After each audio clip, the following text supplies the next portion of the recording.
Atenção! Começa agora uma teleaula de História do Ensino Fundamental. Você vai assistir a teleaula de número 34. Bons estudos!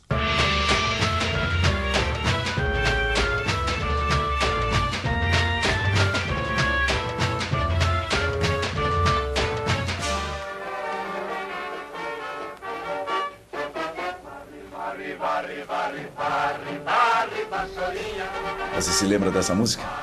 Foi a música tema da campanha que elegeu Jânio Quadros presidente da República. Apesar de ter sido eleito com a maior votação obtida por um político até aquele momento, Jânio renunciou, mergulhando o país em grave crise institucional, que acabou resultando no regime militar. Na teleaula de hoje, você vai saber que consequências a renúncia de Jânio Quadros trouxe para a nossa história. Como foi o período parlamentarista no Brasil, tendo como presidente João Goulart, e finalmente vamos conhecer como foi o golpe militar de abril de 64. E então, vamos nessa?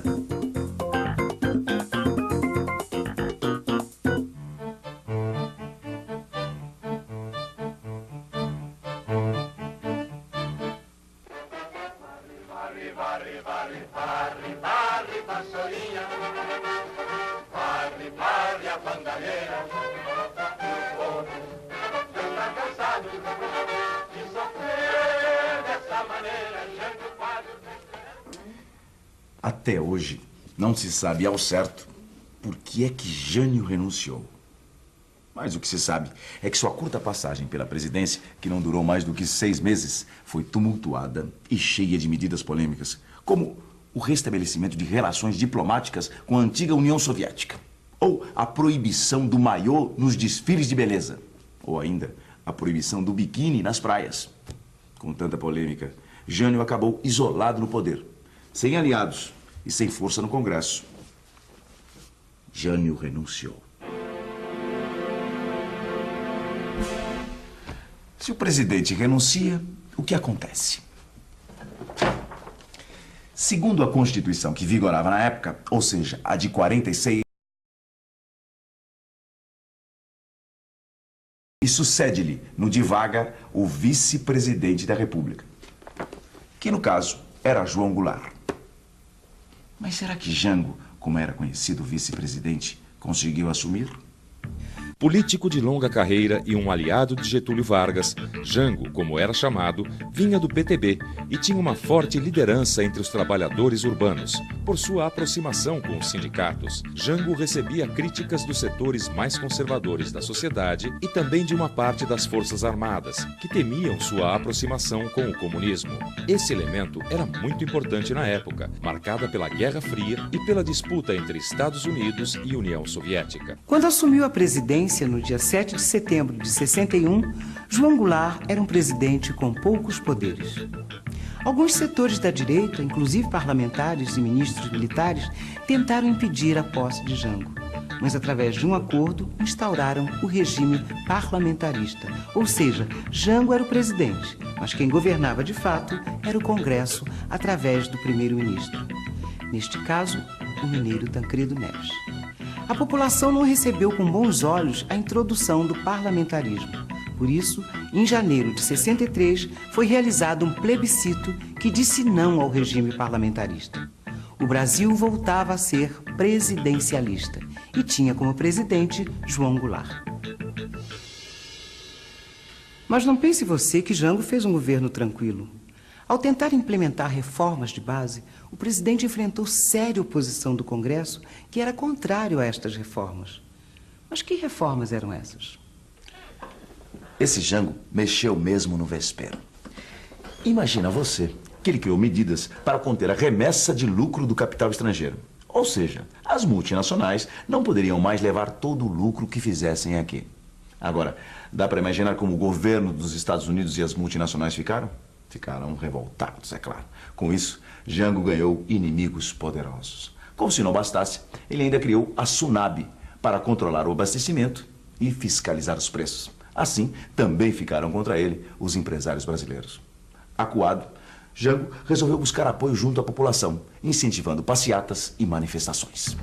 Jango recebe apoio de grande parte da população. Trabalhadores urbanos, rurais, estudantes, intelectuais e militares nacionalistas apoiam o presidente. Assim como os pequenos e médios proprietários rurais e industriais e alguns grupos de parlamentares. Porém, os dirigentes sindicais começam a criar organizações paralelas e a promover greves. Só no ano de 1963 foram registrados 173 movimentos grevistas em todo o país. Para mostrar a força do governo, Jango faz um grande comício na Central do Brasil, no Rio de Janeiro, no dia 13 de março de 1964. As propostas de Jango eram radicais. Mas o que afinal Jango propôs neste comício que causou tanta confusão? Bem, ele anunciou a encampação das refinarias de petróleo estrangeiras que passariam para o controle da Petrobras. Anunciou também o tabelamento dos aluguéis e prometeu fazer as reformas agrária, fiscal, bancária e administrativa. As mudanças propostas causaram reações indignadas por todo o país, principalmente a reforma agrária. Contra todas essas medidas, foi organizado em São Paulo uma grande passeata anticomunista chamada de Marcha da Família com Deus pela Liberdade.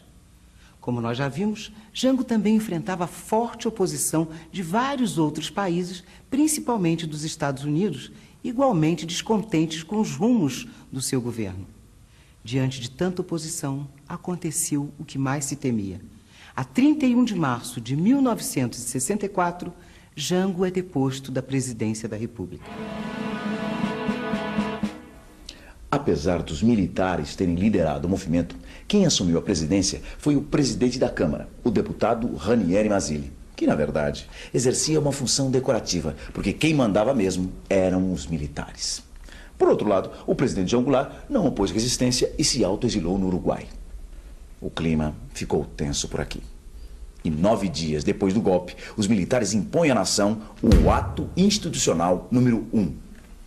Ato institucional era uma norma feita pelas autoridades militares que governavam o país e estava acima das outras leis e da Constituição. E o que significou esse ato? Significou que todo o poder passava para as mãos das Forças Armadas. Foram suspensas as garantias constitucionais e uma forte repressão tomou conta do país. Organizações e lideranças consideradas subversivas foram perseguidas e reprimidas. 2 dias depois de promulgado o AI-1, a junta militar que governava o Brasil impõe ao Congresso a nomeação do Marechal Castelo Branco como novo presidente do país.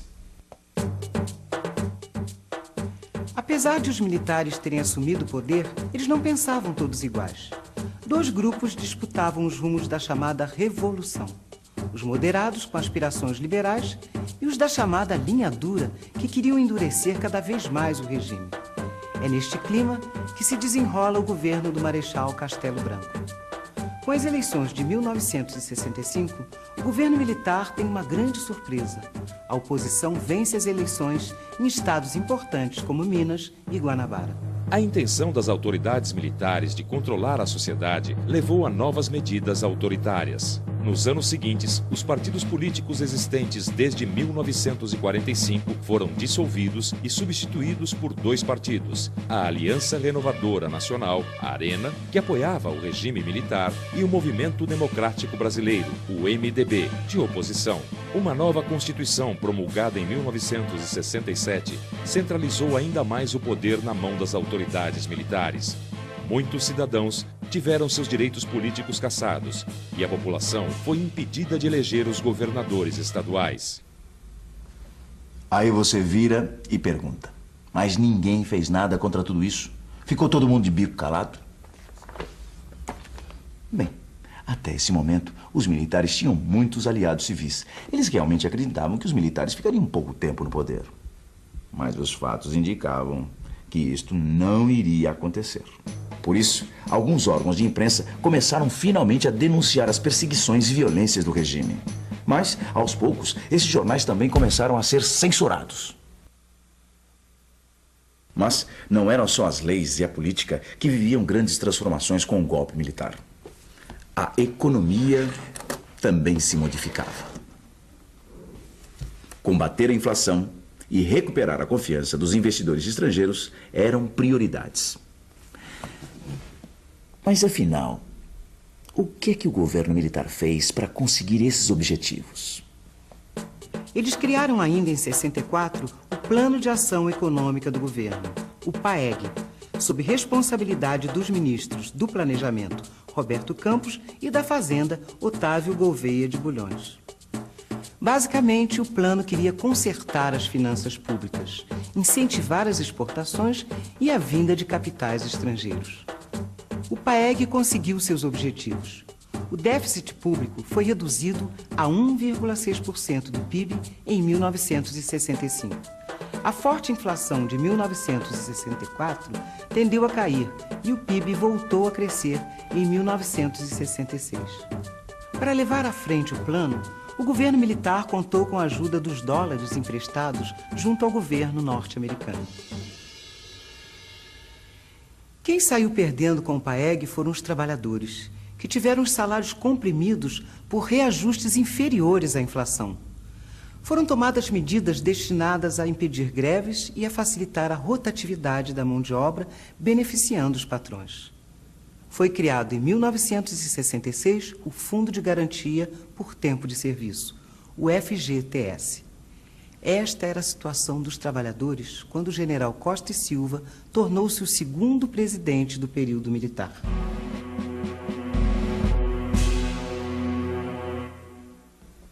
Pois é. Veja como são as coisas. Os militares assumiram o poder dizendo que ia ficar um curto período, só para colocar a ordem na casa. E já faziam seu segundo presidente. É claro que a sociedade começou a reagir, e o estopim dessa reação foi a morte do estudante Edson Luiz pela polícia. Essa morte acabou gerando a maior mobilização popular que se tem notícia contra o regime militar. Revoltadas, milhares de pessoas saíram às ruas do Rio para protestar. Conhecida como Passeata dos 100 mil, a manifestação reuniu pela primeira vez freiras, padres, professores, políticos e até mães de classe média. O governo começou a se sentir cada vez mais pressionado. A pressão contra o governo militar também aumentou no Congresso, onde a oposição do MDB passou a ser mais agressiva. A gota d'água viria com um discurso do deputado carioca Márcio Moreira Alves, pregando o boicote popular ao desfile de 7 de setembro. O governo exigiu que o Congresso punisse o deputado, mas o parlamento não concordou. Pronto, era o que faltava para o governo militar fechar o regime de vez. Pressionado, o governo militar não pensou duas vezes.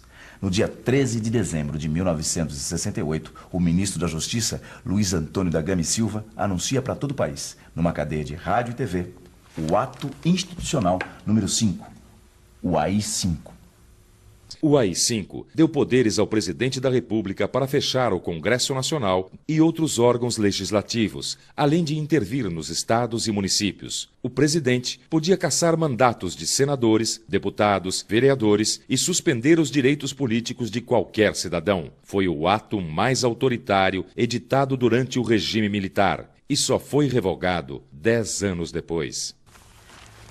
Depois de promulgado o AI-5, ficou claro para todo mundo que o regime militar não estava para brincadeira. Iniciavam-se, então, os anos de chumbo do regime militar. Mas esse é um assunto para a nossa próxima aula, porque também ninguém é de ferro. E atenção, se liga aí que é hora da revisão. Na teleaula de hoje, a gente conheceu como eram as forças políticas e sociais que atuavam no Brasil durante o fechamento do regime na década de 60. Você viu como foi a renúncia de Jânio Quadros e o curto período parlamentarista do país durante o governo João Goulart. Você conheceu ainda as reformas de base propostas por Jango, o golpe dos militares e o papel dos atos institucionais sobre a ordem constitucional. Você se lembra da música que nós ouvimos no começo dessa teleaula? A da vassourinha do presidente Jânio Quadros? Pois é, se aquela marca o início dos anos 60, essa aqui marca o início dos anos 70. Como foi esse período e o que ele significou para a história do Brasil é o tema do nosso próximo encontro. Compareça. Até lá!